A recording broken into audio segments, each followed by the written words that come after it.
Good morning mga kadiskarte. Dito nga pala tayo sa Rizal area. Kita nyo naman, may bundok tayong akitin. Kaya tara, let's go. Samahan nyo ako. Eto na nga, nakakit na tayo. Grabe, ang tarik nung bahay ni Bossing. Kaya eto na, tara, mag-install tayo ng Android.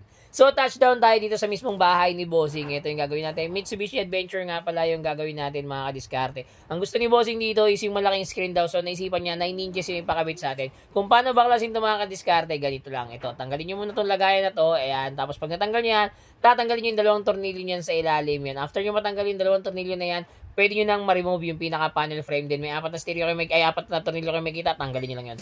Ayan na, tapos na tayo mag-install ng ating Android head unit. Kita nyo naman, napakaswabe. 9 inches Android nga pala yung pinakabit ni Bossing dito sa kanyang Mitsubishi Adventure. Kasi gusto niya daw mas solid at gusto niya daw yung anak niya makakapanood ng mas masaya at mas okay daw. So ito, pinagbigyan natin si Bossing, 9 inches ang kinabit natin sa kanyang Android head unit.